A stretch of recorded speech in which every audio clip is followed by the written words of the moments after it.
warahmatullahi wabarakatuh. Terima kasih atas kesempatannya. Perkenalkan, nama saya Miftahul Jannah dengan NIM 2019-210676. Di sini saya akan mempresentasikan sebuah gambaran global dari operasi dan rantai pasokan. Keberhasilan manajer operasi saat ini memiliki sebuah gambaran global dari strategi operasi. Globalisasi yang berarti pelanggan, talenta, dan pemasok yang berada di seluruh dunia. Ada 6 alasan operasi bisnis domestik yang berubah kemudian menjadi operasi bisnis internasional. Yang pertama, yakni meningkatkan rantai pasokan. Meningkatkan rantai pasokan bisa ditingkatkan melalui menempatkan fasilitas di negara-negara yang mana negara tersebut memiliki sumber daya yang berbeda. Yang kedua, mengurangi biaya dengan cara pertama, pemindahan pekerjaan dengan kemampuan yang rendah ke negara lain. Yang kedua, memindahkan pekerjaan dengan kemampuan yang rendah di sebuah lokasi dengan biaya yang rendah. Yang ketiga, pengurangan biaya upah yang memanfaatkan keuntungan yang mana bisa diinvestasikan ke produk dan fasilitas-fasilitas yang lebih baik ke lokasi asal. Yang ketiga, yakni meningkatkan operasi. Gunanya untuk pemahaman yang lebih baik mengenai perbedaan-perbedaan bagaimana suatu bisnis ditangani di negara-negara yang berbeda. Alasan lainnya untuk memiliki kegiatan operasi internasional adalah mengurangi waktu respon dalam memenuhi persyaratan produk dan jasa pelanggan yang berubah. Yang keempat, yakni memahami pasar.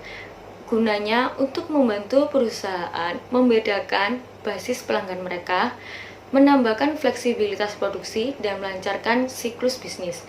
Alasan lain untuk masuk ke dalam pasar asing adalah memberikan kesempatan untuk memperluas siklus hidup dari sebuah produksi yang ada. Yang kelima, meningkatkan produksi. Pembelajaran tidak ada dalam isolasi. Maksudnya, perusahaan melayani diri mereka sendiri dan pelanggan mereka dengan baik ketika mereka tetap bersifat terbuka terhadap ide-ide yang baru. Keenam, menarik dan mempertahankan talenta global dengan cara mempertahankan karyawan yang lebih baik dengan memberikan pekerjaan yang lebih atau kesempatan yang lebih. Perusahaan global bisa merekrut dan mempertahankan karyawan yang baik karena mereka menyediakan baik itu pertumbuhan yang lebih besar dan perlindungan pengangguran ketika terjadi penurunan perekonomian. Jadi kesimpulannya, keberhasilan dalam memperoleh sebuah keunggulan yang kompetitif di dunia semakin kecil berarti memaksimalkan semua kesempatan yang mungkin dari berwujud dan tak berwujud yang ditawarkan oleh operasi internasional. Sekian dari saya, terima kasih. Dilanjut oleh rekan saya. Assalamualaikum warahmatullahi wabarakatuh. Terima kasih atas kesempatannya. Perkenalkan, nama saya Sela Puspa Mareta dengan NIM 2019-210688.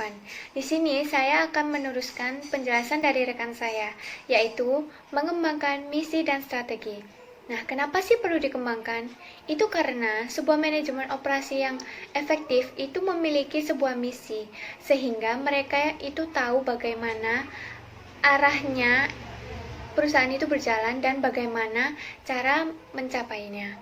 Nah, misi sendiri itu apa sih? Misi adalah tujuan atau alasan bagi sebuah keberadaan suatu organisasi, atau bisa kita sebut dengan tujuan dasar. Nah, keberhasilan ekonomi dan kemampuan bertahan hidup itu merupakan hasil pengenalan misi untuk memuaskan kebutuhan dan keinginan pelanggan.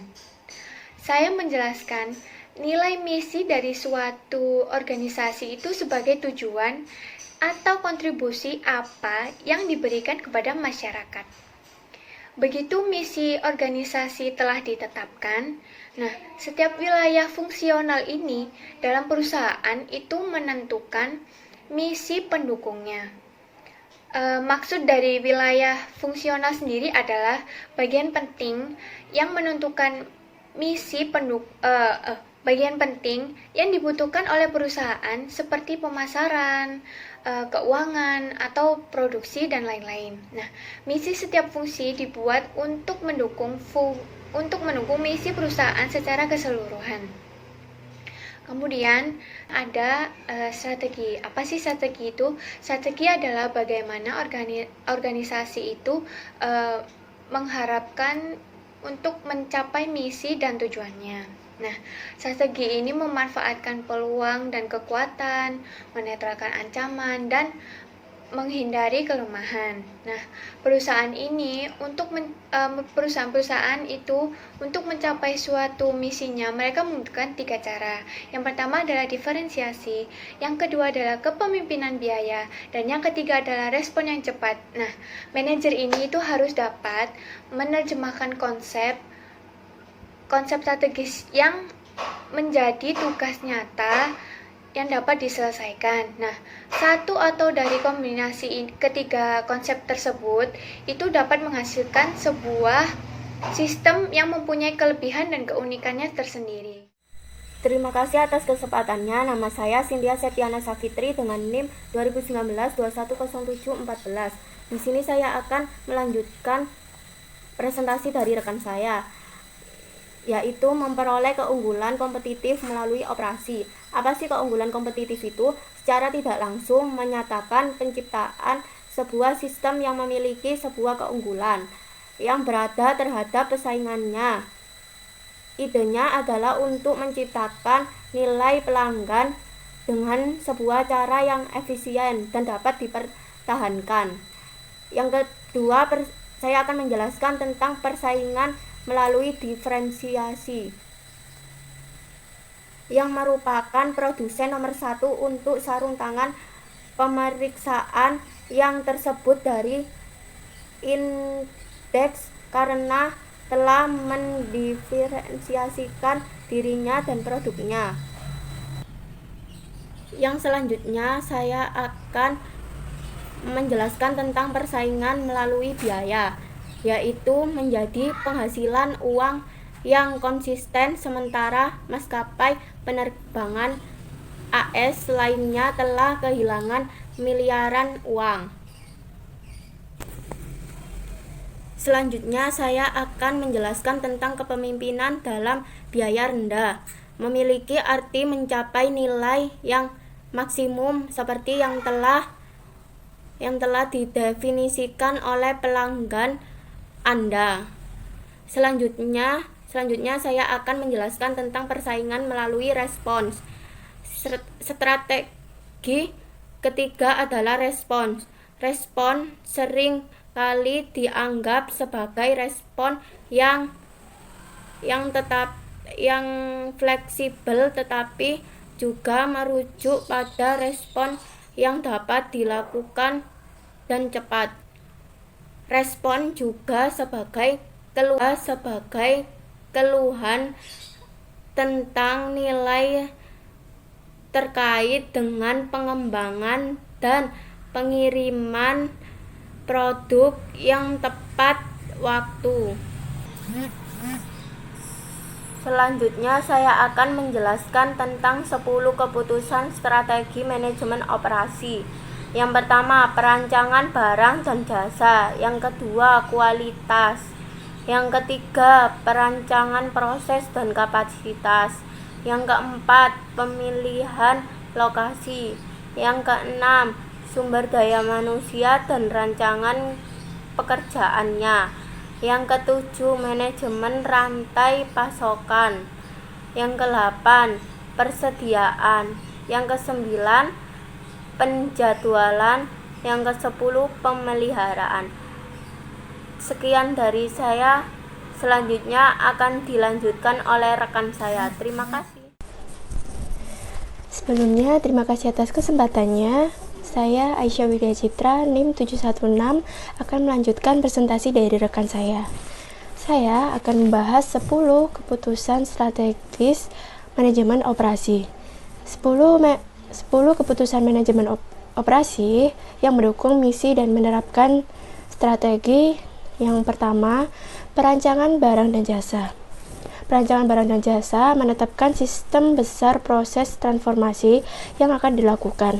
Keputusan biaya, kualitas, dan sumber daya manusia bergantung kepada keputusan perancangan. Merancang biasanya menetapkan batasan biaya terendah dan kualitas tertinggi.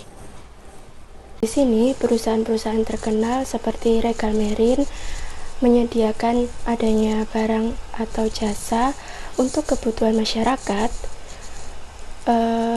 Tujuannya di sini mengetahui bahwa dasar keberadaan organisasi dari adanya pemilihan produk dan jasa untuk masyarakat itu atau untuk kebutuhan masyarakat itu.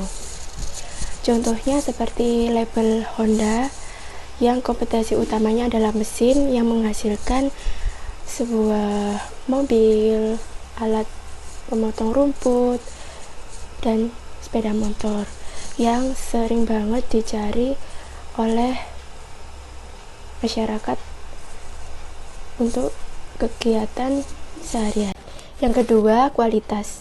Ekspektasi pelanggan terhadap kualitas harus ditetapkan. Peraturan dan prosedur dibakukan untuk mengidentifikasi serta mencapai standar kualitas tersebut. Yang ketiga, perancangan proses dan kapasitas. Keputusan proses yang diambil membuat manajemen mengambil komitmen dalam hal teknologi, kualitas, penggunaan sumber daya manusia, dan pemeliharaan yang spesifik. Komitmen dan pengeluaran modal ini akan menentukan struktur biaya dasar suatu perusahaan. Yang keempat, pemilihan lokasi. Keputusan lokasi organisasi, manufaktur, dan jasa menentukan kesuksesan suatu perusahaan. Jika seandainya terjadi kesalahan, akan sangat mempengaruhi efisiensi dari perusahaan tersebut. Yang kelima, perancangan tata letak.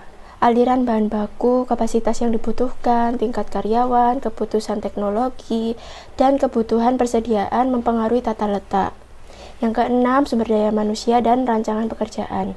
Manusia merupakan bagian integral dan mahal dari keseluruhan rancangan sistem. Oleh sebab itu, kualitas lingkungan kerja yang diberikan, bakat dan keahlian yang dibutuhkan, dan upah harus ditentukan dengan jelas.